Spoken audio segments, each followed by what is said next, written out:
그렇지만 대단하시죠? 네. 다음으로는 우리 국학 3번 천황역자시죠? 기네스북에 올라가 계시는데요. 기네스북 세계신기록 권위자 김성돌 총리님께서 나오시겠습니다. 김성돌 총리님, 우리 앞으로 나오세요.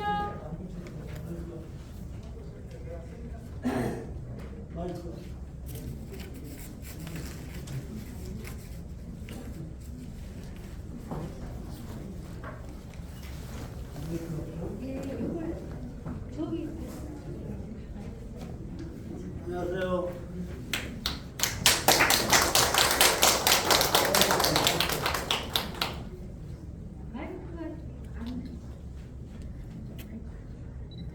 마이크 없어.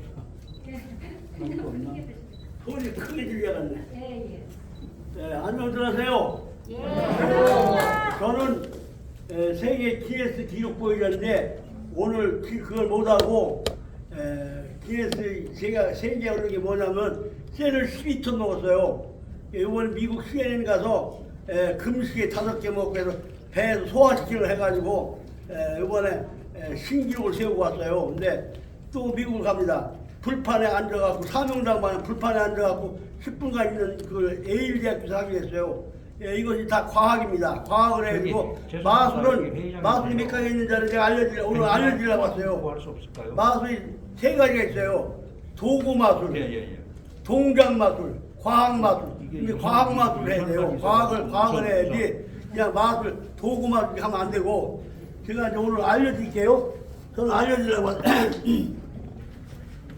이거 알려드리니까 잘 배우시라고. 저는 마술을 속이는 게 아니에요. 속이는 게 아니고 과학적으로 하는 거니까 이게 천자문이거든요. 천자문. 뒤에는 천자문이 없어요. 근데 이걸 딱 보면은 천자문 그 글씨가 다 써 있죠. 뒤로 봐도 다 써 있어요. 다 써 있죠. 근데 이제 불기만 하면 글자가 다 날아가요. 과학적으로 이제 알려드릴게요. 이 글자가 왜 날아가냐, 이게 왜 날아가냐요. 이게 불었어요. 싹 날아가 버렸어요. 이게 딱 날아가 버렸어요. 뒤로 봐도 딱 날아갔어요, 이게.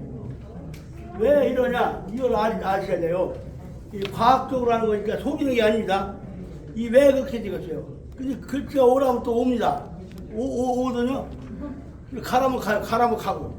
이게 가거든요. 왜 그러냐, 이거 이제 과학적으로 알아야 돼요. 요거를 머리를 써야 돼, 머리. 여기 한쪽은 조금 잘랐습니다. 조금 한쪽은 잘랐어요. 자르고 여기 안 잘랐어요. 이제 요짝에는 나오는 걸로 2장씩 넘어가는 거예요. 나오는 걸로 2장씩. 요걸 잡으면 안 나오는 걸로 2장씩 넘어가는 겁니다. 이게 과학적으로 되는 겁니다. 그걸 아셔야 되고, 저는 오늘 알려드리려고 왔어요. 이거 전 도구가 필요 없어요. 이거 나무젓가락이거든요. 짜장면 넣은 나무젓가락. 한번 나와보셔봐요, 누구. 하나, 알려드릴게요. 잘 배우시라고. 나오셔봐요,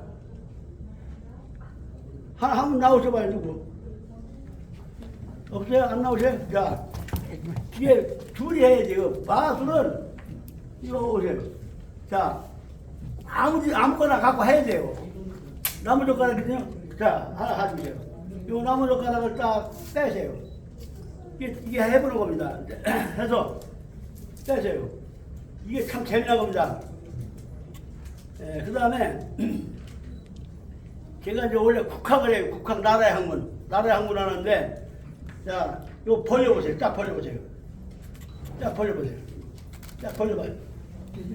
벌려보세요. 찌면 안 되는데, 봐요. 이게 됐잖아요, 이게. 근데 저쪽에 보세요. 둘이 하는 겁니다, 둘이. 마술하는 건 나한테 달려면 안 줍니다. 뭐, 들통을 할 때문에. 근데 난 다 줍니다. 나무젓가락 이렇게 해서 딱 벌렸어요. 자, 손에다가 세우면 내가 50만 원 드립니다. 세워봐요. 딱 세워봐요. 손에다 세워보라고. 나는 둘이 하는 겁니다, 둘이. 세워보세요. 안 되는데. 안 돼요? 이거를 못 세웁니다. 아무도 못 세웁니다, 이걸. 못 세우죠. 근데 저는 세웁니다. 딱 놓고, 딱, 손을 빼. 딱 놓고서, 더 놓죠. 그래 놓고서, 하나, 둘, 셋, 길을 딱 놓으면 서기 시작합니다. 그죠? 얘기인데, 그리고 교회 가서는 십자가를 일으키고 십자가 딱 놓고 일으키는 거. 할렐루야 십자가를 내고 딱 예수님 왔다 딱 일어납니다 이렇게 알아요? 일어나게 하는 겁니다. 이게. 예, 이것도 예, 10줄 갖고 하는 거예요. 10줄 가지고 안 되겠다 하는 건데 이제 아무 데나 갖다 하시면 되고 또 그다음에 이 보재기들 많이 쓰거든 여기 보재기들.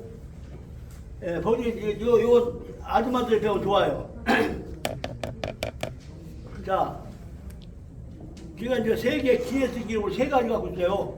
쇠를 12톤 먹은 거, 소화시키는 거, 미국 가서 시계까지 먹고 수은까지 먹어도 안 죽는 거. 그래서 3개 올랐어요. 보재기장 잘 보세요. 자, 이걸 앞으로 먹고 가요, 뒤로 먹고 가요. 나온단 말이에요. 이게 앞으로 먹고 앞으로 무슨 방송 앞으로 먹고 있습니다. 이렇게 앞으로 먹고 가지고 보면 캥캥 뭐예요 이거 맨단 말이에요. 네. 잘못된 그래요. 이게 같이 하는 거요. 나 혼자 하는 게 우르르 하는 게 아니라. 자, 근데 요거를 한 손가락으로 하나 둘 셋 똑딱 풀르면 내가 100만 원입니다. 풀르면 한 손가락 똑딱 이게 100만 원이야. 내가 100만 원. 이거를 땡겨주세요. 이거를 절대로 못 풀러요. 이거를. 근데 나는 일단 풀지 봐요. 이걸 딱 잡았죠? 딱딱한 말 잡았어요. 잡아가지고 딱 덮어요. 한 손 간다. 똑딱 간단합니다. 간단하게 풀립니다. 간단하게. 이것이 과학입니다. 왜 과학이냐? 어떤 사람들은 이게 속이는 거라고 하는데 속이는 게 아니에요. 잘 배우셔야 돼요. 이걸. 자, 저는 보재기 나무 젓가락 슈퍼마켓 가서 빌려서 아무거나 합니다. 근데 이제 과학을 많이 하기 때문에 요거를 자 아까는 앞으로 묶었죠. 앞으로 그죠? 이건 뒤로 묶게 뒤로 해서 옹쳐맵니다. 이렇게 옹쳐매는데 이걸 둘이 혼자 매고 잡으면 돼요. 이거 잡으면 돼요. 이거 잡으면 돼요. 이렇게 잡으면 돼요. 이렇게 더 근데 이제 이렇게 묶었는데 이거를 갖다가 한 번 더 묶어봐라 하는 사람이죠. 아까 이거 한 번 더 묶으라 더 묶으래. 더 묶었습니다. 더 묶어요. 이게 묶었는데 자 이번에는 내가 손 안 대고 손 벌려봐요. 더 덮어요. 자 보세요. 이거 마지막입니다. 하나 둘 셋 풀어주나 봐봐. 이게 꽉꽉 봐요. 덮어요. 덮어. 자 간단하죠. 이게 과학입니다. 과학으로 해야 돼요. 오늘 축하한 기념회를 축하하면서 요거를 끝마칠게. 제가 묻지 많아요. 한 4천 가지 됩니다. 방법이. 예, 그거 시간이기 바랍니다.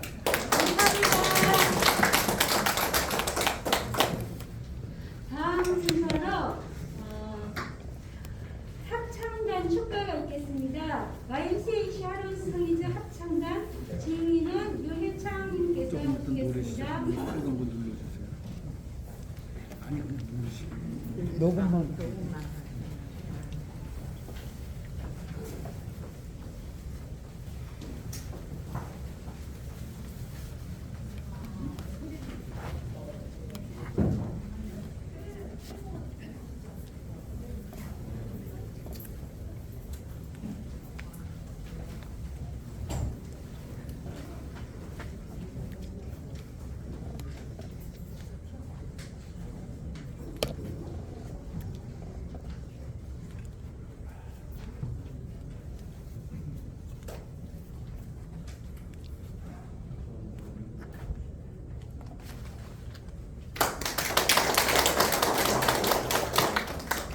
저희 합창단을 잠깐 소개해 드릴게요.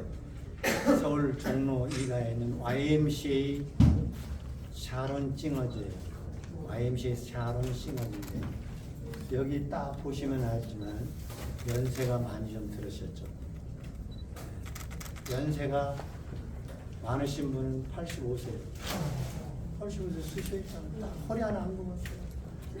그리고 80세 넘으신 분이 꽤 많아요. 70세 거의 60세 없어요. 또 이렇게 쫙 있는데 우리 합창단은 100세까지도 노래했으면 좋겠다. 그런 생각을 하고 있어요. 여기 계신 분들도 100세, 120세까지 사셨으면 좋겠어요. 근데 그러려면 호흡을 잘해야 돼요. 호흡을. 합창단 아마 오래 사실 수 있어요. 합창단 생명의 호흡이니까요. 호흡을 잘해요. 노래는 세 곡을 불려드릴 텐데 전부 애국적인 그런 노래. 가요로 바위섬, 독도죠 바위섬. 바위섬을 불러드릴 거고, 가곡으로 도라지꽃. 우리 어렸을 때 도라지 산으로 많이 캐러 다녔죠. 그런 내용. 세 번째 장안산. 장안산은 북한 금강산에 있어요. 장경봉 그 줄기에 있는데 장안산을 불러드리겠습니다. 네, 감사합니다.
여기 계시는 우리 박찬종 변호사님, 제가 너무 좋아하거든요.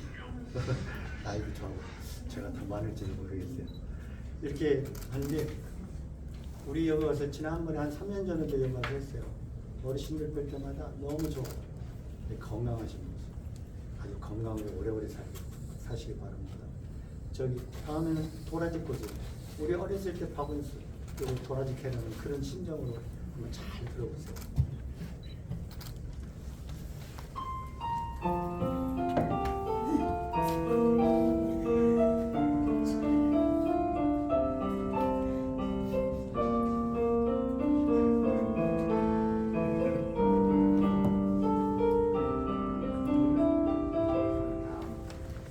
소의 빛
분이시죠? 네. 마지막에 80이 훨씬 넘으신 분이에요.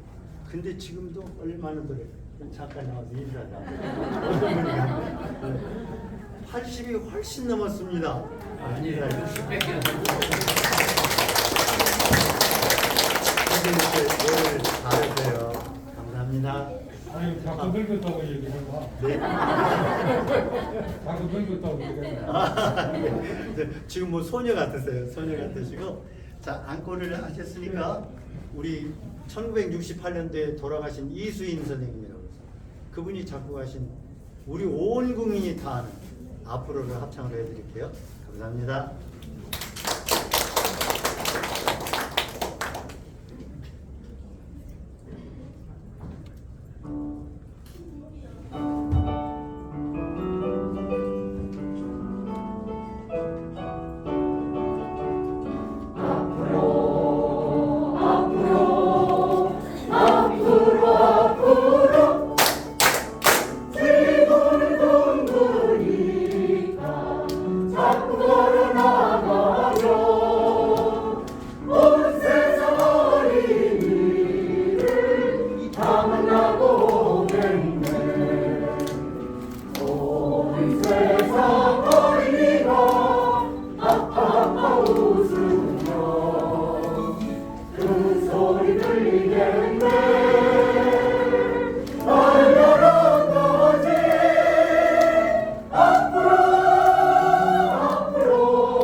회장님이야 우리 또 박찬정 변호사님 모두 오래오래 장수하시기 바랍니다. 감사합니다.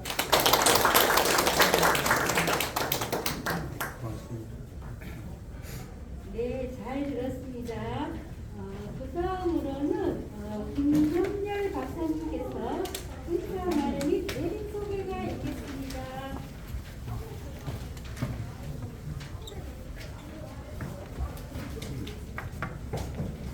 마이크 안 돼? 모르겠어요.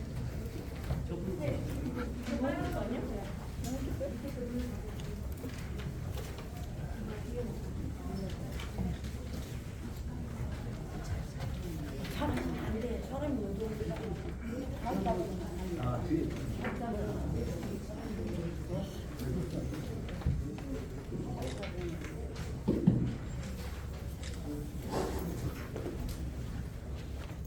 네, 반갑습니다. 이 코로나 때문에 제가 생각하는데 아마 2년, 길게는 한 3년 만에 여러분들을 뵙는 것 같아요. 이렇게 건강한 모습을 뵈니까 제가 참 너무 반갑고 너무 고맙습니다. 오늘 지금 제가 인사 말씀을 드리는 시간인데 인사 말씀에 앞서 오늘 귀한 시간을 내주신 기분 몇 분을 먼저 소개해 올리고 제 말씀을 드리는 걸로 하겠습니다. 우선 오늘 주민이신 우리 박찬정 변호사님 나오셨습니다.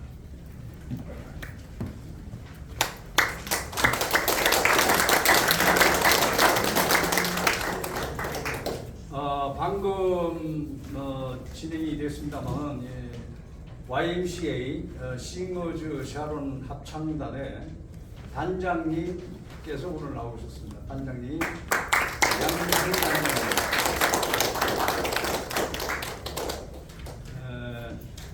한민족 통합연구소의 태종호 회장님 나오셨습니다.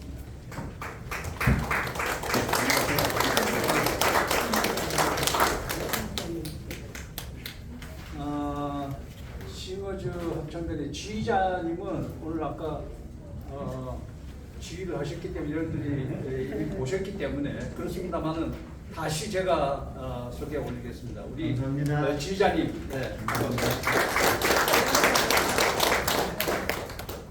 전 수출입 은행장을 역임하신 양만기 행장님 나오셨습니다.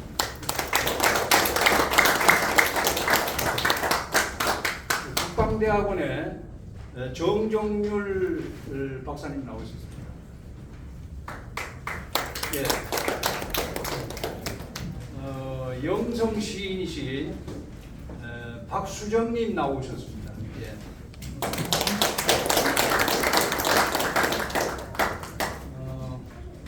조영준 변호사님 나오셨는데요. 잠시 나오셨나요? 예. 사실 제가 몇 분을 소개해 올렸습니다만은 제가 소개해 드린 분 외에도 여기 계신 분들이 다 VIP입니다. 사실 특별히 따로 제가 호명을 드릴 이유가 없습니다만은 시간을 절약하는 의미에서 여러분들 다 소개를 해드렸으면 좋겠습니다만 그 시간이 너무 가기 때문에 몇 분을 제가 소개해 올렸습니다. 오늘 이 출판 기념회 겸해서 우리 박찬영 변호사님 좋은 말씀을 듣는 시간을 갖겠습니다만은 제가 오늘 특별히 정치인은 한 사람도 안 불렀습니다. 우리 저 박찬용 변호사님은 정치인에 해당되시는지 안 되시는지 그 제가 모르겠습니다만은 왜 정치인을 안 부르느냐면은 정치인은 이렇게 어떤 자리에 오면은 다 독식해버리고 시간 다 뺏어가고 뭐 특별히 남는 게 없어요. 그런데 그래도 제가 두 분을 불렀습니다. 두 분을, 정치인 두 분을, 국회의원 두 분을 불렀는데 마침 뭐 이렇게 또 국회에 또 일이 있다고 그래서 못 오시더라고요. 내가 그럴 줄 알았어요. 시의원 두 분을 제가 모셨습니다. 시의원 두 분을 모셨는데 시의원 두 분은 김영철 시의원하고 최기찬 시의원 두 분을 모셨는데 이분들 두 분이 지금 바로 여 옆에 서울시 의사당에서 무슨 뭐 기묘한 투표를 한답니다. 투표를 한다고 투표를 마치는 대로 이거 가까우니까요. 마치는 대로 오신다고 그랬습니다. 욕한때 뭐 정치인은 그렇습니다. 그래서 뭐 그쯤 여러분들께서 이해를 해주시고 오늘 제가 인사 말씀은 간략하게 한 두세 가지만 말씀을 드리는 걸로 해서 대신하도록 하겠습니다. 사실 오늘 이 모임은 박찬용 변호사님의 그 해박한 지식에 국가관을 좀 듣고자 사실은 마련을 했고요. 제가 그 이미 고지 드린 바와 같이 제가 이게 참 졸필로 책을 한 권 이렇게 만들어냈습니다만은 이걸 여러분들한테 좀 드리려고 그러니까 드릴 방법이 없어요. 일일이 주소를 다 확인을 해야 되고 또 이렇게 우편물 보내고 이러기가 참 난해한 것 같습니다. 그래서 제가 이런 자리를 마련했다는 것을 여러분들께서 이해를 좀 해주시고요. 오늘 날을 정한 것은 오늘 책이 나옵니다. 오늘 책이 나와. 그래서 이게 좀 일찍이 나왔으면 여러분들 오셨을 때 미리 다 이렇게 배부를 해드렸으면 좋겠는데 5시 돼야 책이 온답니다. 그래서 우리가 이게 마치는 시간이 5시예요. 그래서 여러분들 좀 불편스럽고 힘드시지만은 우리 박찬종 변호사님 말씀 좀 들으시고 또 책 내용에 관한 제 말씀도 좀 들으시고 5시쯤 해서 나가실 때 전 제가 쓴 졸필로 쓴 책 한 권씩 가져가시기 바라고요. 혹시 제 그 저자 사인이 필요하면은 그 사인 쓰는데 그 10분밖에 안 걸립니다. 10초밖에 안 걸립니다. 그러니까 여러분들께서 좀 노여워하시지 마시고 잠시 좀 대기하셨다가 제가 서명을 해 드릴 테니까 그렇게 좀 이해를 좀 해주시고요. 아무쪼록 오늘 이 좋은 자리에 여러분들 모시게 돼서 정말 감사합니다. 끝으로 하나 좀 말씀을 드리면은 제가 오늘 딱 50분만 오시기를 바랬습니다. 53만. 왜냐하면은 그 출판사에서 제가 이거 원고를 써놓기는 꽤 오래 전에 써놨습니다. 근데 저는 좀 다급했어요. 왜냐하면은 제가 이 쓴 책을 보시면 알겠습니다만 이게 통계가 좀 들어가요. 통계가 들어가는데 이게 해가 넘어가면은 통계가 효력이 자꾸 상실이 돼. 그래서 사실 이걸 책을 내려고 하니까 출판사에서 뭐라고 얘기를 하느냐 하면은 책 분량도 그렇고 해서 한 1,000만 원을 달라고 그래요. 1,000만 원을. 그래서 깎자고 해서 깎아 보니까 500만 원까지는 깎아지더라고요. 근데 500만 원 이하는 죽어도 안 되겠다는 거야. 그래서 제가 이거 책을 못 냈습니다. 못 내고 있다가 아침 어떤 출판사에 내가 이걸 보냈더니까 이 원고라면은 자기네들이 출판을 해가지고 자기네들이 배부해서 수익이 나건 말건 그건 자기네들이 알아서 하겠다 해서 의뢰를 해서 책이 만들어졌는데요. 그러다 보니까 저한테 책을 보내준 게 딱 50권만 저한테 줬어요. 저한테. 좀 더 달라고 그랬더니 저보고 돈을 주고 사가라는 겁니다. 그래서 하여튼 나름대로 좀 준비를 했습니다만은 그래서 결론적으로 말씀드리면 오늘 딱 50분만 좀 와주셨으면 좋겠다라고 생각을 했습니다만은 제가 알기로는 지금 아마 오신 분이 한 70명 되는 것 같습니다. 그래서 지금 급히 교보문고에다가 사람을 보내서 책을 한 20-30권 좀 사오라고 지금 막 시켰습니다. 네, 그렇게 이해를 좀 해주시고요. 제 얘기가 너무 좀 길었습니다. 곧 이어서 바로 우리 박찬종 변호사님 말씀을 듣는 시간을 갖도록 하겠습니다. 우리 박 변호사님 모시기 전에 제가 알고 있는 우리 박찬종 변호사님을 간략하게 좀 소개를 해드리겠습니다. 제가 조금만 얘기해주십시오. 우선 우리 박 변호사님은 천재입니다, 천재. 그래서 고시 양과 합격하시고요, 공인회계사 합격하시고, 그래서 공인회계사 회장도 역임을 하셨습니다. 우리 6월 항쟁 때 5선 의원으로 제가 알기로는 통일민주당으로 알고 있는데 통일민주당의 정책위 의장을 하시면서 오늘 지금 현재 우리가 모시고 있는 헌법,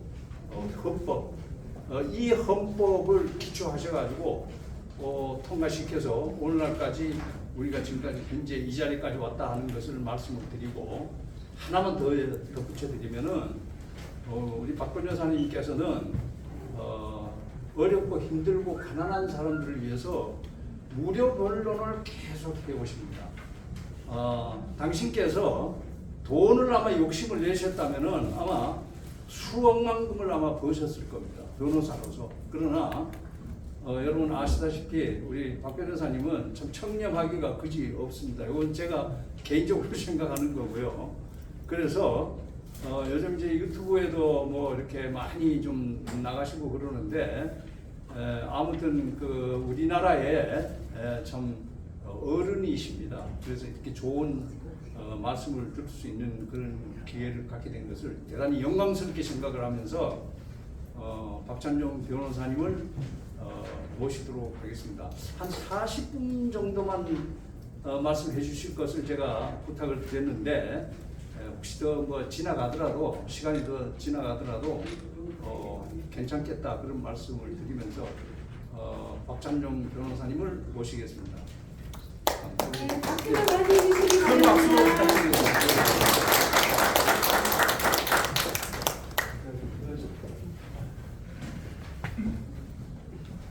여기 같이. 같이 갈까요?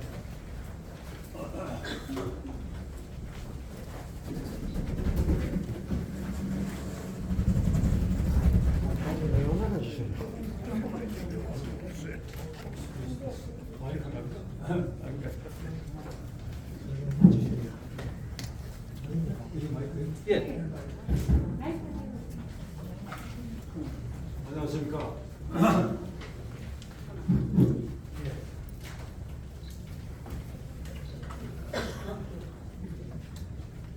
이 김남열 원장님, 김남열 회장님과 여러 회원들께서 이 귀한 시간 저를 초대해 주시기 감사합니다. 계속 거기 있을 거예요?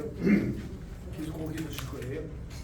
저는 평생을 법률 실무가로 살아오고 중간에 이제 정치 활동도 꽤 길게 하고 국회의원도 몇 번 하고 대통령 선거에도 나가보고 지금 국힘당의 전시를 거슬러오는 김영삼 대통령 때의 신한국당의 96년, 97년에 대통령 후보 경쟁에서 국민들의 여론조사에서는 없었으나 당내 경선 구도 때문에 아주 참혹한 패배를 겪은 후에 정계를 은퇴해서 지금 22년 완전히 야인이 되어 있습니다.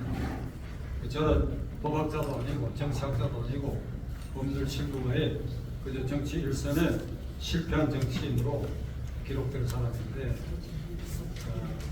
그런 걸 전제로 해가지고 제가 여러분들께 몇 가지 당원, 몇 가지 이슈에 대해서 제 생각을 말씀드리겠습니다. 첫째는 진보 보수의 구분과 개념에 대해서, 둘째로는 이승만, 김국, 김일성을 어떻게 평가할 것인가, 셋째로는 박정희 대통령을 어떻게 평가할 것인가, 그다음에 김정은을 어떻게 평가할 것인가, 그다음에 윤석열 대통령에 대한 저의 생각, 그리고 아까 김남열 회장이 그 헌법 개정을 얘기했는데 시간이 남으면 지금 우리가 운영하고 있는 이 헌법 개정안에 대해서 당시 개정 당시 제1야당 정책의장으로 간사로서 제 손을 낚아쳤는데 저의 결정적 주장이 양쪽 이 우두머리들에 의해서 이렇게 배제돼 가지고 했던 이 얘기를 좀 가면서 얘기를 하도록 하겠습니다. 우선 우리가 진보 보수 개념으로 나누고 여론조사에도 뭐 진보적 국민, 보수적 국민, 중도적 국민, 이게 무슨 너무 이런 구분이 있는가? 그럼 저는 한 번도 여론조사 기관에 전화를 받아본 적이 없어요. 받았으면 좋겠는데. 그 저보고 물으면 나이 묻고 진보입니까 보수입니까 물으면 아무것도 아니야. 그럼 중도입니까? 그것도 아니야. 묻는 사람 당신들만이 여론조사 기관이 진보 보수의 개념을 똑똑히 알고 여론조사를 하는가 이렇게 항변하듯이 한번 따져보고 싶었는데 저희는 그런 전화가 이상하게 안 걸려와요. 제 성분을 알아서 그런지. 지금 이 민주당 실세들은 민주당을 민주진보정당이라고 합니다. 민주진보정당. 가장 인상적인 것은 박명숙 전 총리가 우리는 민주진보정당. 그들이 말하는 그 개념의 바탕에는 우리가 대한민국에서 가장 양심적이고 가장 정직하며 가장 깨끗하고 가장 국민을 위한다는 뜻이 담겨있습니다. 민주진보정당. 그럼 나머지 이쪽 지금 윤석열 대통령을 배출한 이쪽 세력은 수구, 꼴통, 부패, 무능정당. 그렇습니까 여러분? 아니 문재인 정권 5년을 지나면서 그래 민주 진보정당이 그 꼴로 통치했어요? 썩고 문드러진 자들이지 그게. 그러니까 지금 대한민국에 이 보수가 없습니다. 그럼 여러분 이상하게 생각하실지 모르겠는데 보수 세력의 인자들은 보수 세력이 형성될 수 있는 인자들은 무수히 많은데 이것을 세력으로 형성한 것이 잘 보이질 않고 따라서 이 세력을 대변할 정당이 존재하지 않는다. 국민의힘당은 아직은 보수 정당이라고 할 수 없다. 보수라는 말은 아주 고귀하고 고상한 말이에요.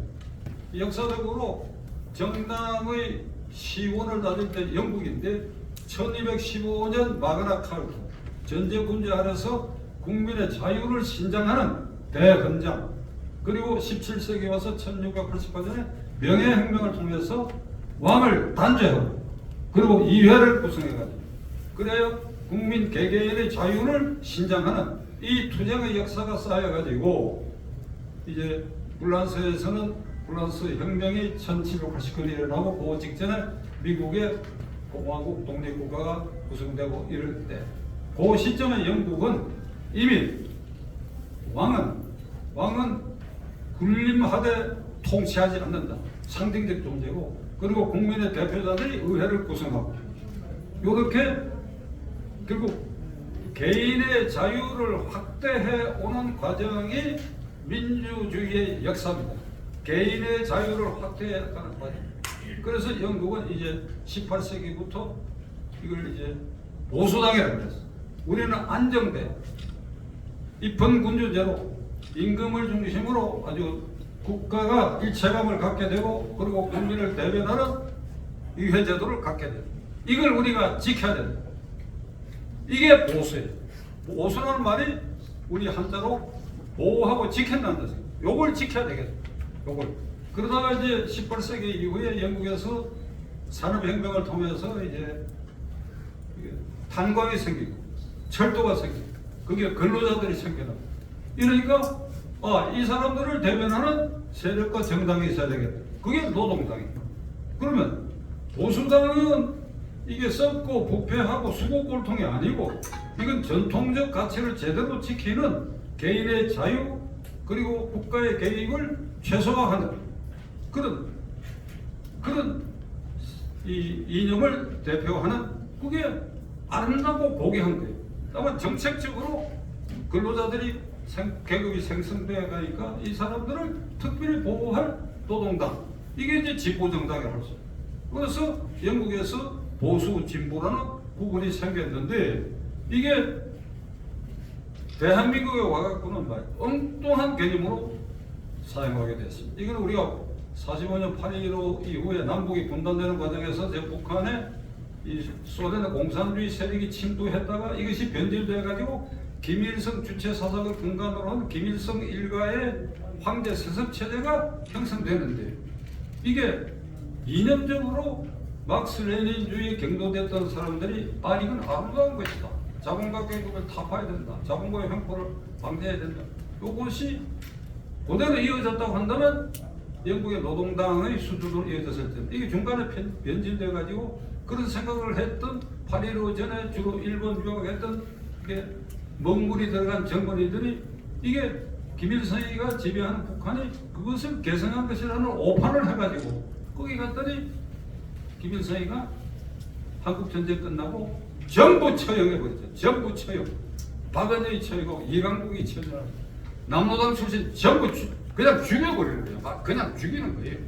재판이 지랄이고 없이 그냥 죽여버려요. 연합파 죽여버리고 소련파 죽여버리고 문재인 대통령이 정신 빠진 소리로 약상 김원봉 선생의 영전에 술 한잔 올리고 싶다.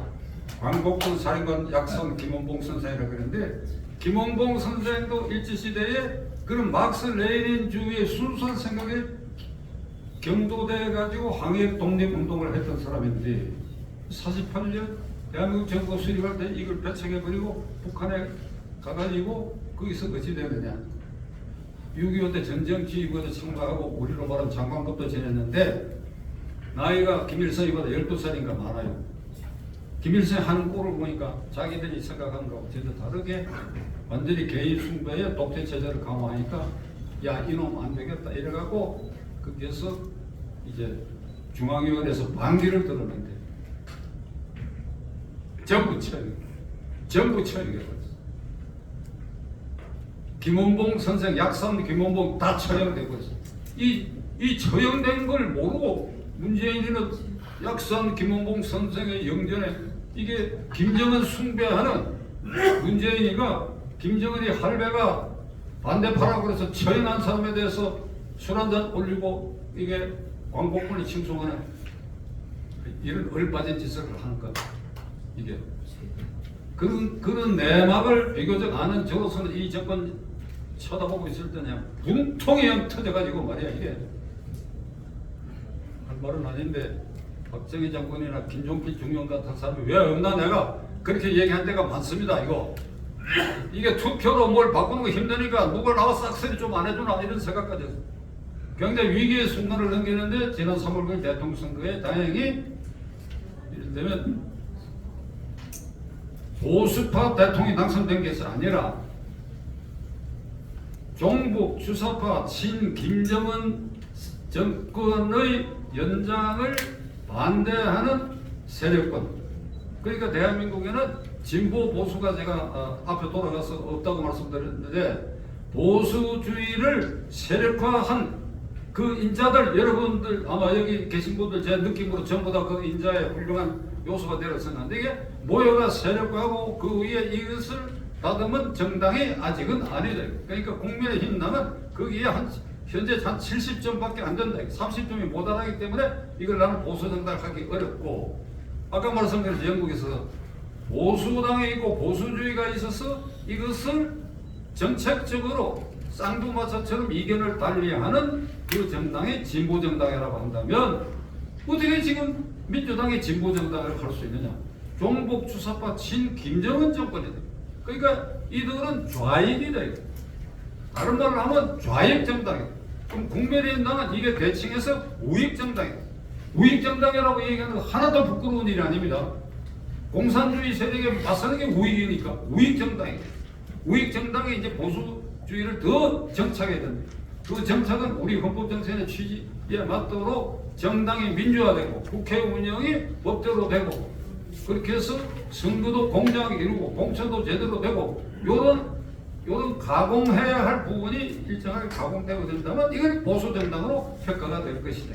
그러기 이전에 현재 명백한 것은 좌익과 우익은 분명히 있고 지난 선거는 좌익과 우익의 대결이 아니라 전쟁이었어요. 전쟁.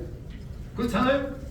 만일 이재명 후보가 당선됐다고 한다면 그 5년 동안 무슨 일이 일어나면 하나 확실한 것은 김정은이가 서울로 오는 꽃길을 하는데 골몰했을 것이라고 저는 생각합니다. 그래서 저는 이 얘기를 오늘 안 하려고 했는데 어떻게 이 얘기 하다 보니까 이 골로 빠져버렸는데 저는 윤석열 후보를 지지한 일이 없습니다. 없습니다. 후보 단일과 추진위원장 각 제야 세력이 뭉쳐서 한 후보 단일과 추진위원장을 맡아가지고 이번에는 어쩔 수 없다. 우익이 정권을 장악해. 그러기 위해서는 지금 나타난 후보 중에 그 대한 도구로서 윤석열이 밖에 없지 않느냐. 안철수가 표를 많이 얻을 수 있다고 한다면 이걸 다짐을 받고 안철수인데 안철수가 도저히 안 되니까. 그러면 후보 단일화를 윤석열 쪽에 해야 된다. 그래서 저는 광화문 광장에서 유튜브를 통해서 한 번도 위대한 지도자 윤석열 후보를 지지합시다 이렇게 얘기한 일이 없습니다. 그렇게 저는 얘기한 일이 없습니다.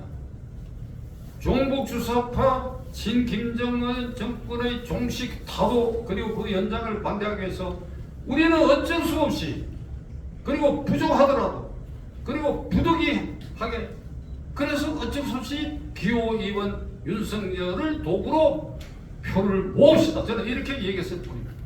만일 윤석열 대통령 저는 만난 일도 없고 통화한 일도 없는데 속이 좋은 사람 같으면 저의 이 말에 아마 반발을 느낄 겁니다. 속으로는 이왕이면 좀 다르게 얘기해야지 자기를 도구로 표를 모아주자고 했다고 이렇게 섭섭하게 생각할 수도 있는데 사실은 그게 저의 심정입니다. 그러니까 진보 보수란 말은 우리가 함부로 쓸 필요가 없고 그래야 민주당이 이 용어를 남발하는 것에 대해서 갓댐 미친 소리 하자면 너희들은 종북 주사파야. 이 좌익 썩은 좌익이야. 썩은 좌익이야. 좌익도 깨끗한 좌익이 있었지요. 썩은 좌익이. 이게 약산 김문봉 선생 같은 해방전에는 깨끗한 좌익을 했다고 볼 수 있지. 해방 후에 이 속아가지고 북한에 가가지고 그렇게 됐다. 진보 보수 용어를 이런 정도로 말씀드리고. 이승만, 김구, 김일성에 대해서는 북한에서는 이승만을 미국의 괴뢰라고 얘기했어요. 우리는 김일성을 소련의 괴뢰라고 얘기했었어요.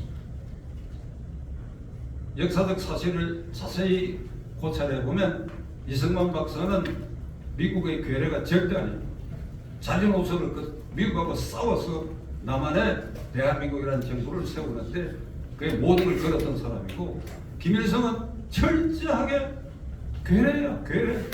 김일성이는 스탈린의 품에 안긴, 그러니까 이 8.15 후에 이 북한에 주둔한 스티코프 장군의, 소련 장군의 품에 안겨가지고 저 연해주에서부터 소련 군함을 타고 원산 쪽으로 사고 평양에 와가지고 그때 34살 9월 20일 날 8.15 해방이 되고 9월 20일 날 평양시청 발코니, 그 6.25 때 다 부서졌을 거예요. 평양시청 발코니에 김일성 장군 환국 환영식을 한다고 대대적으로 선전해서 평양 시민들이 이제 구름처럼 모였는데, 이게 나타난 게 34살짜리 애송이가 나타났거든. 그게 옆에 그 보도 사진이 지금도 있어요. 여러분들이 네이버에 들어가서 치면 그게 나옵니다. 거기에 소련군 소장인 정치 책임 장교하고 누구 토명이 옆에 서 있고, 거기에 그 자리에서 군장을 여기 끼워주는 장면이에요. 그러다가 풍산을 겪고 항일 독립운동을 한 위대한 김일성 장군이 나타났는데, 애송이가 나타나니까 그 평양 시민들의 반응이 와 하고 박수를 친 것이 아니라, 오 이게 웬일이야, 이게 진짜야 저게? 오 이상하다. 저거 가짜다, 이거 가짜. 이게 가짜예요, 가짜. 원래 이름이 김성주인데 그게 이제 귀국할 무렵에 또는 보천보 전투라고 해가지고 도망간 변에 있던 일본 주재소를 습격한 유일한 게릴라 활동은 그거 하나밖에 없어요. 그때 일본인 음식점 주인 하나 사살하고 그랬던 것인데, 이게 동아일보에 보천보에 우리 항일 의원분이 아주 위대한 전파를 올렸다고 과장 보도를 해가지고 그때부터 김일성이라는 이름이 나타나죠. 그때가 20몇 살밖에 되지 않아요. 그러니까 시작을 스탈린의 품 안에서 스티코프 장군의 이게 손에 이끌려가지고 평양에 와가지고 9월 20일 그런 식으로 이 대중들 앞에 나타나가지고 상징 조작을 하기 시작해가, 북한은 이미 그 무렵부터 시군 단위로 인민위원회를 조직했습니다. 이 인민위원회라고 하면 시청, 구청을 말하는 것입니다. 그 공무소의 조직을 이미 9월 20일 이후부터 해가지고 1월 20일에는 이듬해 1월 20일에는 전국적으로 인민위원회를 완전히 구성을 하고, 그리고 공산당하고 여기서 북한으로 간 남노당 활동 외에는, 그리고 옥토가시 정당 외에는 일체의 김일성이를 반대하는 정당 활동은 소련 주둔군이 전부 막아버렸기 때문에, 그래서 북한에서 약 한 200만 명이 지금 남아했다는 거예요. 그 무렵부터 이 공산당에 하는 짓을 보고 그때 전부 한경직 목사도 전부 그때 남아한 사람들이 굉장히 많아요. 제 친구들 가운데도 그때 남아요. 그러니까 북한은 이미 9월 20일부터 이듬해 1월 20일까지 사이에 정부 조직을, 말하자면 북한의 단독 정부 수립을 완료했대요. 제가 왜 이 말씀 드리는 거니까, 이승만이 남한에서 단독 정부를 수립해가지고 통일을 방해했다고 좌익들이 선전하고 있기 때문에 이 사실을 얘기하는 것이 9월 20일 그리고 이듬해 1월 20일에 이미 소련군의 지휘 아래 북한 정권의 출범은 사실상 완료됐다. 이승만 박사는 언제 귀국했냐? 10월 하순에 귀국했어요. 10월 하순에 귀국했어요. 그것도 미국이 자꾸 제동을 거는데 어쩌지 해가지고 포로를 단신으로 귀국했는데 귀국 현장에 무슨 사람들이 나가지도 못하고 온지도 귀국한지도 모르고 그냥 조선 호텔에 있다가 한 일주일 뒤에 이게 공개돼가지고 이승만 박사가 귀국한 사실을 알게 됐어. 이승만 박사가 그때부터 48년 8.15 정부 수립할 때까지 뭘 했습니까? 미군이 다 막았어요. 미군이 다 막았어. 이 박사가 하는 정당 이 조직하는 거 다 막아버렸어. 다 막고 이게 미국은 국제정세에 민감해가 눈치를 보느라고 북한은 아주 소련군 귀하에 아주 일사불란하게 정부 수립을 해가는데 남쪽에서는 이 박사가 도저히 그렇게 할 수 없어요. 그리고 그 이름에 미국에 가가지고 이건 유엔 감시하에 남북한 통일 선거를 통해서 정부를 조직하겠다 이렇게 되니까 그게 뭐 이 얘기를 간단하게 하면 유엔 감시단이 왔어. 북한에는 못 들어가. 그러니까 48년 5월 10일 선거가 가능한 지역에서의 국회의원 선거를 해서 재헌 국회의원을 뽑아가지고 7월 17일 헌법을 만들고 곧 이어서 그 헌법에 따라서 이승만 대통령이 대통령으로 당선된 일자사를 밟았는데 그 5월 10일 선거를 앞두고 4월 3일 날 제주도에서 폭동이 일어났어요. 제주 4.3 사건은 문재인은 이렇게 얘기합니다. 평화적 통일정부를 바라는 제주도의 양민들을 당시에 군경이 학살한 사건이라는 거예요. 평화 통일을 바라는 남북한 평화로운 이 정권 탄생을 바라는 제주도민들을 학살했다. 거기에 전부 속아놓은 거예요. 거기에 임기 4년차에는 경찰청장 그 다음에 육군 참모총장을 대동해 가가지고 거기에 그 양민들의 그런 평화로운 집회와 시위라는 폭력으로 막고 엄청난 많은 사람을 죽인 군대와 경찰한테 사과한다고 옆에 전화하라. 육군 참모총장하고 경찰청장을 전화하라. 제복 올리고 가요. 4.3 폭동은 5월 10일 선거를 방해해야 된다고 하는 해주로 도망가 있던 남로당 당수 박은영의 지령에 의해서 전국 선거구에서 약 200개 선거구에서 전부 선거를 방해하라는 지령을 내렸는데 그게 성공하지 못했죠. 근데 제주도에서는 성공한 것이 서민대다가 김달삼이라고 하는 아주 영악하고 이게 충실한 남로당원이 이 게릴라적 수법으로 4월 3일 새벽을 기해가지고 제주 도내 전체 경찰서 파출소를 습격하고 우익인사를 살해하는 폭동을 일으킨 이게 4.3 폭동 사건이에요. 그걸 진압을 해야 될 거 아닙니까? 그게 게릴라화된 것이 이제 그 있던 군경이 좀 정신을 차려가고 소탕에 들어가니까 한라산 깊숙이 들어가니까 봉통에서 군경이 들어갈 수밖에 없고 그걸 소탕하는 과정에서 전쟁이라는 거 원래 하다 보면 양쪽에서 다 양민이 살상당하는 경우가 있잖아요. 그러니까 정확하게 말하면 4.3 폭동은 남로당에 의해서 제주도에서 세구의 국회의원 선거를 방해한 사건이다. 그것을 진압하는 과정에서 양민이 일부 희생된 것이 있다. 그것만 떼가지고 그 부분은 잘못됐다고 얘기했죠. 그리고 남로당의 폭동으로 그들이 우익 인사들을 살해한 것도 엄청 많아요. 그러니까 그건 아예 생각도 안 하고 제쳐놓고 막무가내로 양민을 학살했다. 이게 대한민국 대통령의 인식이었다. 그런 자가 5년 동안 있는 그 아까도 앞에 말씀드렸지만 통보관이.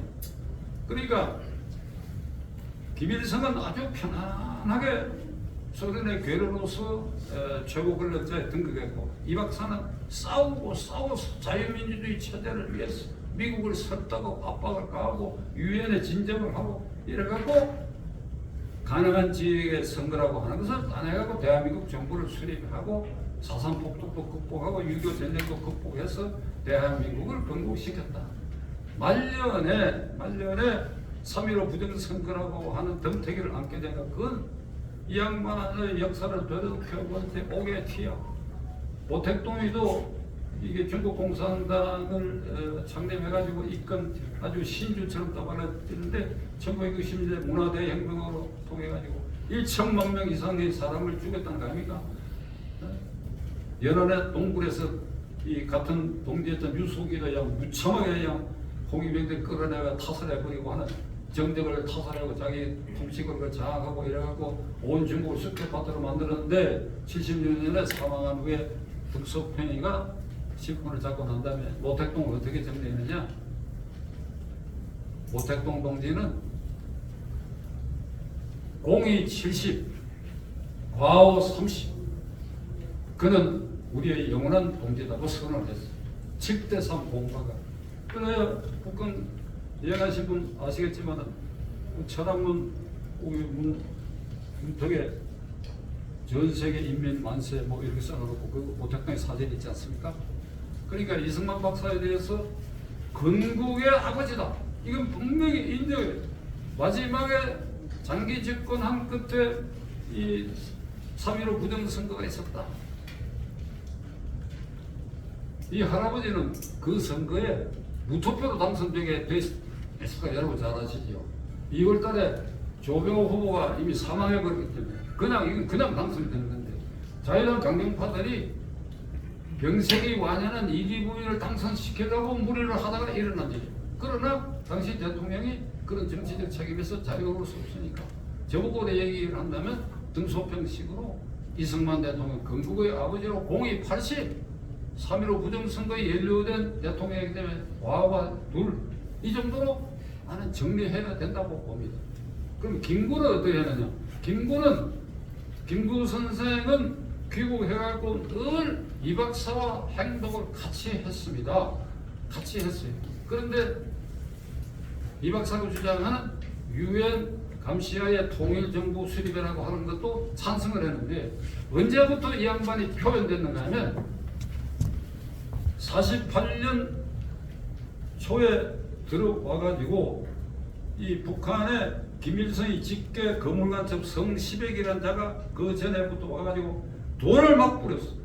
북한은 정권을 수립한 직후에 남북이 공통으로 쓰던 조선은행권을 북한에서 쓰지 못하고 하고 다 북한 돈을 새로 찍었는데 그거 전부 걷어들인 돈을 남쪽에서 쓰고 있으니까 이걸 간첩 자금으로 사용합니다. 성시백이가 이 어마어마한 돈을 공급받아가지고 신문사 여러 개를 매수했고 그 다음에 김구 선생 주변을 폭격을 했어. 어떻게 폭격을 했는가 하니까 이승만 따라가봐야 선생은 대통령 될 기회가 전혀 없다. 남북한 통일정부가 구성되게 되면 대통령 할 사람은 선생밖에 없다. 그러니까 이승만 쪽에 기울이지 말라 이래가지고 48년 들어와서 이 박사 노선에서 이탈했습니다. 해방되고 김구 이승만도 귀국하고 그 다음에 김구 주석도 귀국한 직후에 우리나라의 그 경제인들 동아일보 창설자였던 김성수 선생이 그 경성박기도 운영하고 그런 이제 그 당시로서는 그 재벌이 아니죠. 그 이제 좀 여유가 있는 경제인들이 돈을 모아가지고 이게 이제 생활비로 사회에서 오신 분, 그 다음에 미국에서 이 박사 주변에 이렇게 돈을 나누어가 이 김구 선생한테 찾아가서 이거 선생님 좀 이 생활비와 그 주변에 좀 사용하라고 했더니 김구 선생이 뭐라고 한 거냐?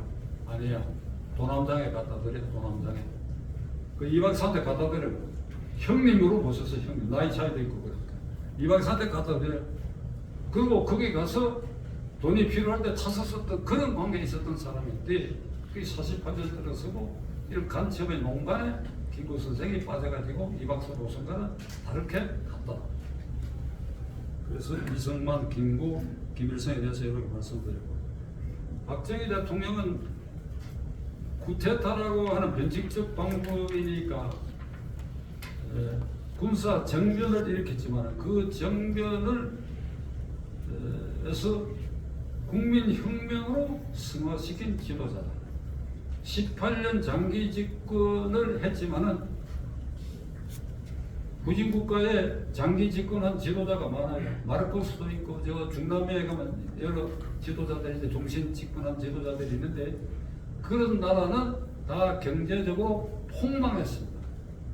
필리핀은 우리가 50년대에 마닐라에서 아세안 게임을 개최하는 나라이고 우리는 꿈도 못 꿀 처지에 있었고 장충 체육관을 이 필리핀 건설회사가 와서 공사해서 세우고 그 다음에 지금 세종로에는 미국 대사관과 고협회 한때 문화관광부로 쓰던 지금 박물관으로 되는 이 쌍둥이 빌딩 이게 필리핀 건설업자가 와서 세운 겁니다. 50년대는 우리가 그런 능력이 없었어요. 지금 어찌 됐어? 대한민국은 G10 국가예요. 필리핀 꼬꾸라졌어. 마르코스는 박 대통령보다 더 장기 집권했는데 경제 부흥이나 이런 것에 대해서는 완전히 족벌 정치래가 다 갈라먹고 부패하고 이번에 보니까 또 아들이 대통령이 되더라고. 마르코스가 대통령 됐다는 뉴스 보고 이게 이상하다 그랬더니 아들이야 아들. 그러니까 그 이멜다 여사가 악명 높은 사람들이 필리핀은 그만큼 자유민주주의 질서로도 그렇고 경제적으로도 이게 아주 퇴폐 국가가 된 거예요. 한 나라의 지도자가 얼마큼 그렇다는 거예요. 박정희 장군이 쿠데타를 일으킬 때 민주당 정권이 여기에 계신 분들 잘 기억하실 것입니다. 60년 8월 초에 장명 정권이 들어서서 그 이듬해 5.16으로 이 정권이 붕괴됐는데 그 한 9개월 동안에 무슨 일이 있었는지 여러분 아마 기억하실 거예요. 내각 변경을 5번 했어요. 내각 국방장관을 2번이나 바뀌고 장관들 계속 바꿨어요. 장면 총리가 이런 기록을 남겼습니다. 일을 할 수가 없다. 일을 총리실에 국회의원들이 시도 때도 없이 찾아와가 면회하자고 하니까 안 만날 수도 없고 만나면 그 내각제 아래서 총리를 국회의원이 뽑으니까 그리고 만나면 A 국회의원은 장관이 된 B 저놈 나쁜 놈이라고 하니까 저놈 꼬꾸라 떨어뜨리고 저를 다음에 장관 시켰다고 맨 처음에 이 부탁만 하고 그러니까 언제 경제개발 계획을 세우고 그게 지도자가 골몰해가지고 그게 관계기관을 불렀어. 박정희 대통령 안 했으면 경부고속도로 안 됩니다. 경부고속도로 시작할 무렵에는 이 수도권의 수출 회사가 부산항을 통해서 이렇게 수출해야 되는데 용산과 서울역에 화물칸에다가 수출 물자를 실어 놓고 이게 빨리 배정되도록 하기 위해서 현금을 여기저기 이렇게 꽂아가지고 영무원들한테 조 몇 번 차 빨리 좀 보내달라고 집어넣어주고 그래도 고개를 하자면 또 하나 더 집어주고 이럴 때 경부고속도로를 만들어가지고 이게 수출 물자 소통을 위해서도 이게 경제도로다. 그런데 민망한 얘기지만 김영삼 의원 당시에 아주 팔팔한 김영삼 의원, 김대중 의원 뭐라고 하는지 아십니까? 독재자는 도를 좋아한다. 히틀러가 아우토반을 닦고 김대중 의원은 수원 근처 그 공사장 불도저에 덜어놓은 사람이요. 민주당에 여러 명하고 세월이 흘러가가지고 박 대통령도 다 돌아가시고 전두환 정권 때 김대중 의원이나 김영삼 의원하고 같이 활동했던 서대문 출신 김상현 의원 저보다도 나이가 한 4살밖에 많지 않은데 한 번은 술 먹고 우리가 민주화 추진협의회 이렇게 얘기하더라고. 그때 얘기를 하면서 내가 박정희라도 장기 집권할 수밖에 없다. 우리가 한 꼴을 생각해보면 말이야 이게 나는 박정희 때문에 진역 2년을 살고 나왔지만 말이야 그 김상현 선배가 그렇게 실토하는 겁니다. 만일 지금 내각제가 장면 정권에서 계속되다 가면 난 대한민국 이미 장면 정권에서 그런 식으로 내각이 바뀌어가면 4, 5년 안에 나는 적화됐다고. 그 다음에 박 대통령이 장기 집권 안 하고 지금처럼 5년 쪼가리 된 대통령이 되면 여러분 한번 상상해 보십시오. 저는 계보로는 김영삼계에 속하고 있는데 김영삼 대통령 5년, 김대중 5년 쪼가리 나는 동안에 이게 국가가 영속되는 사업을 한 대통령이 있습니까? 뭘 하면 그 다음에 전부 깨버리고 그 다음 또 깨버리고 그리고 한탕 해먹고 그런데도 견디는 거는 박정희라는 사람이 18년 동안 중화하고 월비로 돼가지고 국가를 반석 위에 올려세우고 경제적 토대를 굳건히 했기 때문에 저는 늘 이렇게 정리합니다. 김영삼 대통령 이래 우리가 먹고 사는 것은 박 대통령을 파먹고 사는 것이다. 여러분 동의하십니까?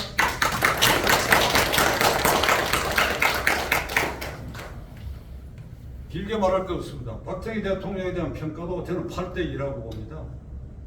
장기 집권한 게 마이너스일 수는 있는데 장기 집권을 했기 때문에 경제 개발이 가능했고 거기에서 박정희 대통령은 조갑재 기자 그 유튜브에 들어가 보면 박정희 정기를 녹음으로 아주 수십 개를 한 20분 정도짜리를 막 수십 개를 녹음을 해놨어요. 저는 지금 그거를 처음부터 끝까지를 3번 이상 다 듣고 있어요. 그걸 듣고 있으면 가슴이 뛰고 어떨 때 눈물이 납니다. 박 대통령은 우리가 생각하는 그런 대통령 아니었어요. 교사입니다. 교사. 교사하고 꼼꼼하고 경부고속도로 어떻게 닦았느냐. 본인이 해일기를 타고 본인이 포병장교니까 포를 쏠 때 등고선 거리 관찰 여기에 예민하게 다 머리에 들어있어요. 옆에 건설부 장관이나 토목 책임자를 태워가지고 비행기를 타고 가면서 가장 비용이 적게 드는 코스를 밟아가야 돼 가는데 예를 들면 여기에 문중 이 묘소가 많이 있어가 저항이 심하다 하는 보고를 두고 다시 헬기를 타고 그거를 어떻게 피해서 취소 비용을 내는 거 이거 다 본인이 학교 교사를 했기 때문에 그림도 잘 그려요. 그거 지금 그려놓은 거 있어요. 본인이 친필로 고속도로를 어디서부터 어떻게 가고 요걸 등고선이 어떻고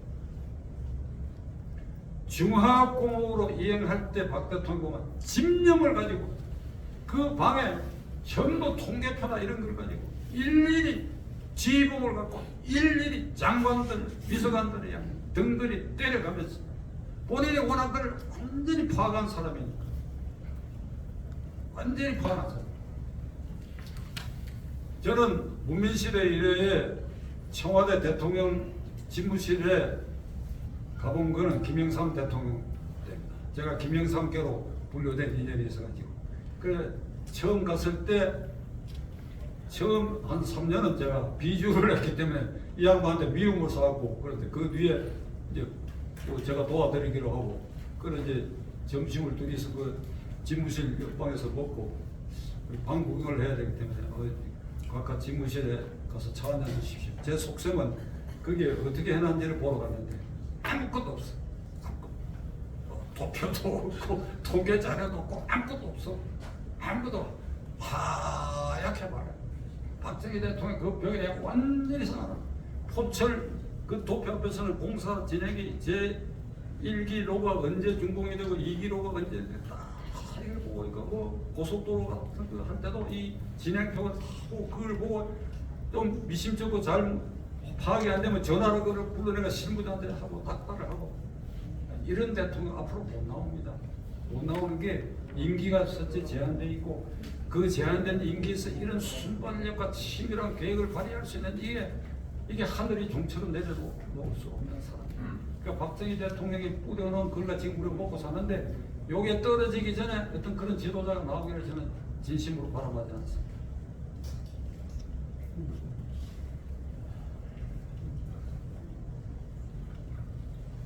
김정은에 대해서 얘기를 했습니다. 저는 아침에 일어나서 습관적으로 뉴스를 핸드폰을 머리가 들고 뉴스를 봅니다. 밤새 이 뚱뚱이 새끼가 안 죽었나? 그거 제일 먼저 봅니다. 소식이 없어. 저는 제가 절대로 제 명대로 못 살아고 봅니다. 우선 과다 체중이, 불안 심리, 술 먹고 담배 피우고 틀리고 지금 고혈압이고 당뇨병이 있을 것입니다. 북한은 체제 변경을 하지 않으면 핵을 내려놓지 않습니다. 이를테면 리짐 체인지라는 말을 쓰지 않습니다. 그러니까 참수부대를 만들 때가 있고 지금도 참수부대 비밀리에 있을 겁니다. 타고 들어가고 전음을 없애버려요. 간단한 건 전음을 없애버려요. 지금 할아버지, 아버지, 애까지 지금 73년을 황제 세습 체제로 집권하고 있는 이 지구상의 나라가 역사적으로 있습니까? 20세기 들어왔고 스탈린 자식에게 넘겨줬어요. 모택동 넘겨줬어요. 호지민 넘겨줬어요. 티토 넘겨줬어요. 아무도 넘겨준 사람이 없어요. 오직 우리 한반도의 김해 김씨 강원의 김일성 강원에서 세습 황제 체제로 반대파는 조금만 반대면 아까 약산 김원봉도 이렇게 하듯이 그냥 죽이고 이번에 탈북어민 강제 귀순 강제 북송한 그 어민들도 태영호 의원 말에 의하면 북한의 정당 소통이 그 본정지 함경도에 가서 그냥 처형당했다는 거 아닙니까? 그냥 죽여버리는 거예요. 그냥 재판이고 지랄이고 그 공무부도 그냥 처형했다. 이북형 김정남이를 쿠알라룸푸르 공항에서 그냥 독살하잖아요. 그냥 죽이는 거예요. 그냥 죽이는. 종북 주사파 그 핵심 세력이 전두환 정권 때 주로 학생 운동을 하다가 반미 자주화를 부르짖으면서 데모에 하다가 보통 한 10개월 내지 1년 정도 감옥에 갔다 나와가지고 그걸 이제 훈장이라고 달았습니다. 예를 들면 송영길 연세대 학생회장, 그 다음에 김민석 서울대 학생회장, 김영춘 장관도 하고 이건 부산시장 나가 떨어진 김영춘 고대 학생회장. 아니 이제 그런 또래들이 전부 83, 82 학번들인데 이게 반미 자주화, 반독재 민주화 이걸 이제 부재 훈장을 하는데 이 사람들이 이제 종북 주사파에 함몰되는데 전부가 함몰되어 있는 건 아닙니다. 그러나 함몰되어 있지는 않은데 엉덩이를 종북 주사파라는 데서 이렇게 빼고 싶은데 이렇게 못 빼는 이유가 이 훈장 때문이에요. 이 훈장을 민노총 정교조가 옹호해 주니까 그러니까 말로 그냥 종북주사파적 말을 계속하게 이게 이들의 고민이고 이중성이죠. 이들은 잘 압니다. 어떻게 아느냐? 김정은이 세상에 되면 제일 먼저 처형될 게 남한에서 종북주사파로 끄덕거리던 문재인, 임종석, 송영길, 이석기 이 라인 왜 그러냐니까 김일성이가 이 원로 선배 진짜 항일운동한 선배들 김약사를 들어다가 모여가 이놈 금방 돼서 안 되겠다고 불만을 쳤더니까 약 싹스를 하듯이 김정은 입장에서 만약 지 세상에 오면 제일 시끄러운 놈들이 이놈들이야. 왜? 맨날 데모만 했으니까 이 사람들에게 좋은 자리 줄 수 있나요? 그냥 허수아비 자리 무슨 평화 통일 무슨 자문위원회다 하는 게가 이게 쌀 배급해주고 이럴 텐데 그럼 모여서 불평을 토할 수밖에 없지. 돈 벌어본 재미도 있고 그리고 비싼 고가 이게 럭셔리도 사본 경험인데 그런 체제가 되면 그게 안 되니까 그냥 죽여버릴 거예요. 저는 살려줄 겁니다. 왜 살려준가 하면 종북 주사파를 비판해 왔기 때문에 나는 살려주려고. 그러니까 이런 되먹지 않은 정권이 이게 73년 계속되고 있다는 것은 우리 모두의 수치입니다, 여러분. 우리 모두의 수치입니다. 해외 여행을 해보십시오. 어째서 코리안 중에 이런 황제 세습이 아니면 또 차를 대요. 3대로 애 새끼가 지금 왕이 되어가지고 저 짓을 하고 있는데 그걸 오매불망 못 이겨가지고 2019년 11월 9일 그 월말에 한 아세안 정상회의를 부산에서 개최하는데 김정은 국무위원장이여 부디 와주십시오 하는 초청장을 보내는 날 북한으로 안 가겠다고 발부둥 치는 이를 김정은이 식탁 위에 제물로 제공한 이런 문재인 정권 이놈들 말이야. 이놈들 천부를 받아요. 지금 제가 이 말씀을 드리는 이 순간에는 제가 총포를 갖고 있다 그러면 여러분 저 따라오지 마시죠. 지금 그놈들 있는데 찾아가고 싶습니다. 이놈들 말이야. 이놈들. 이제 얘기 끝내겠습니다. 이런 이제 극악한 종북수사파 정권이 존재하고 그 연장을 일단 반대해갖고 윤석열 대통령을 이제 뽑아놨는데 지금 2달밖에 안 되는데 지지율이 30% 가까이로 내려오니까 민주당이 어저께 박홍근이라 원내대표란 자가 탄핵이기까지 있거든. 이걸 만만하게 보고. 이게 지금 한 70% 이상 지지율이 올라갔다 그러면 그런 소리 어림도 없지요. 그게 제가 우려하는 건 이 지지율이 빨리 회복이 돼야 되는데, 그래야 윤석열 정권에게는 정부주사부 정권의 종식 외에 문재인 정권 5년 동안의 적폐를 과감하게 청산해야 돼요. 1. 문재인, 2. 이재명. 이재명 1 또는 문재인 2, 그리고 그 핵심으로 있으면서 온갖 분탕질을 한 놈들을 다 속아내가 다 잡아야 되는데, 이걸 잡아내기 위한 동력을 위해서도 이 지지율이 높아져야 되는데, 그 제가 지금 걱정하는 건 바로 그집니다. 그래서 오늘 유튜브 방송에서도 제가 여러분이 혹시 뭐 시간 나시면 박찬종 TV에도 오늘 방송합니다. 이 국민의힘당 갖고는 안 되겠다. 이대로는 안 되겠다. 너희들 정신 차려라. 윤핵관하고 이게 중진 의원들은 이선으로 언제 물러서라. 이준석이라는 놈은 1급 전범이다. 1급 전범. 왜 1급 전범이라고 제가 말씀드리는가 하면 3월 대통령 선거를 이준석이 때문에 0.73%로 아슬아슬하게 됐습니다. 이준석이 아니었더라면 5 내지 10% 차이로 된다. 왜 그러냐? 두 차례 가출 소동을 일으켜가지고 윤석열 후보의 지휘력에 깊은 상처를, 국민의힘당의 깊은 상처를. 그는 검찰총장 그만두고 윤석열 후보가 뭐 이제 여론조사에 대통령 후보로 거론될 때 나는 윤석열 검사가 대통령 되면 지구를 떠나겠다고 한 놈입니다. 이준석이라는 놈. 그리고 지금 그가 일으킨 그 성접대 사건, 그거는 향응을 술접대를 10번 이상 받고 성접대를 2번 받았다고 하는데, 어제 그저께 어떤 주요 언론, 내가 신문사는 안 밝히겠습니다. 밝히는 어떤 칼럼니스트가 이준석이를 불확실한 이유로 국민의힘당에 쫓아냈다 이거예요. 토사구팽 시켰다 이거예요. 그 뒷감당을 너희들이 못하고 이렇게 쓰더라고. 그 놈은 지금 말씀한 1급 전범에다가 그 사건은 돌이킬 수 없는 특가법에 걸린 알선 수재죄입니다. 성접대 증거가 그런 거 없다고 칩시다. 그것도 분명히 있는데 10번 향응받은 것만 하더라도 그게 명백하게 알선 수재죄 징역 5년 이상에 해당될 건 아니라, 그리고 증거인멸 획책한 걸 갖고도 그놈은 정계에서 영원히 소탕해야 됩니다. 이거를 보는 사람에 따라서는 윤핵관하고 티격태격해서 토사구팽 시킨 걸로, 윤핵관은 그런 생각이 혹시 있었을지 모르겠으나 그거는 이준석이가 객관적으로 저지른 것으로서는 그게 토사구팽 당한 것이 아니라 당연히 나는 당원권 정지보다 더 센 걸로 완전히 축출하다고 주장한 사람.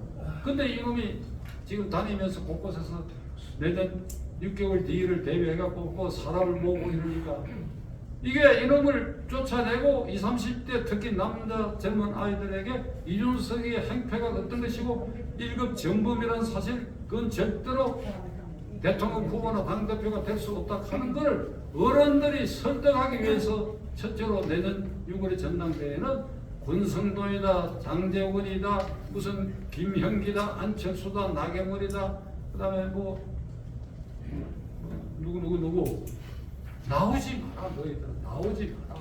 대표 나오지 마라. 너희들 중에 대표되면 도로 한나라당이 된다. 그러니까 나오지 마라. 그럼 지금부터 뭐라 해야 되냐?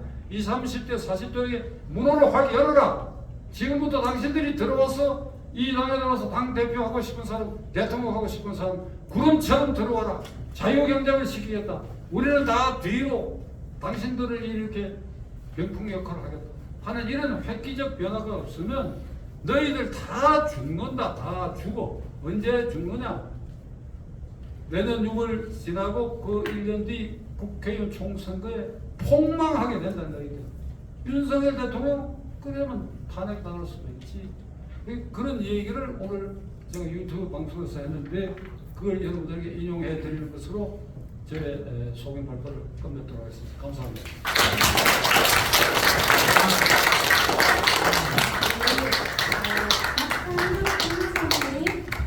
감사합니다. 다시 한번 감사의 박수 드리겠습니다. 다음으로 이제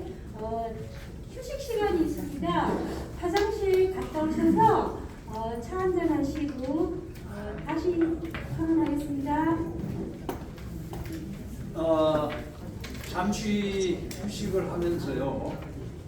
우리 저 박찬종 변호사님과 함께 사진 촬영을 하시고 싶은 분 있으면 잠시 나오십시오.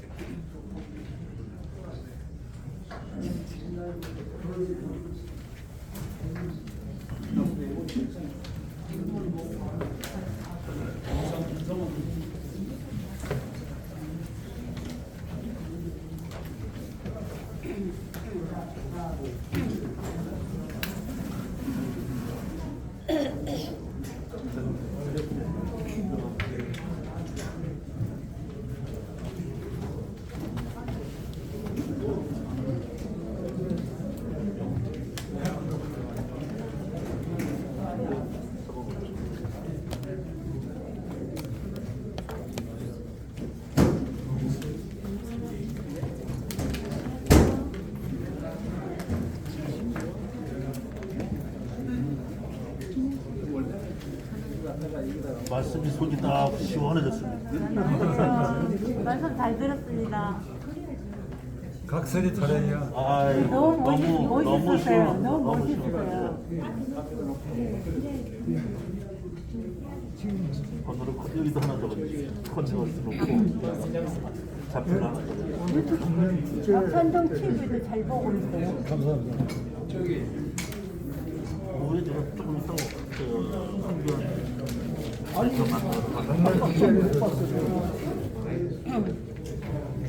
아니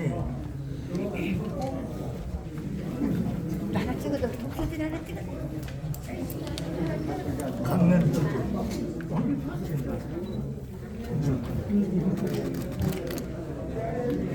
강연 하나 더 있습니다.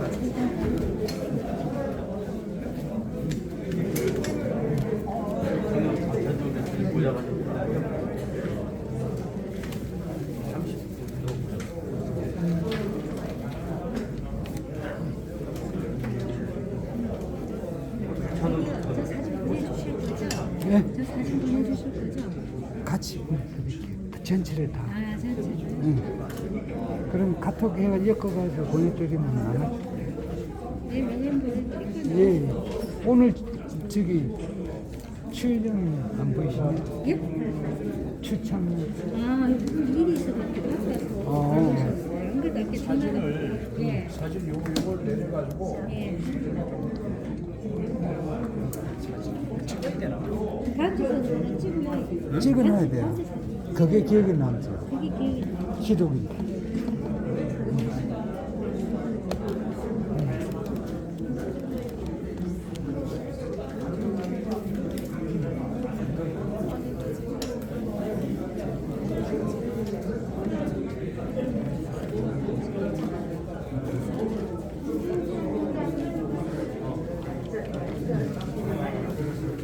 지금 나무배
독일은 역사학이 나오는 것 가지고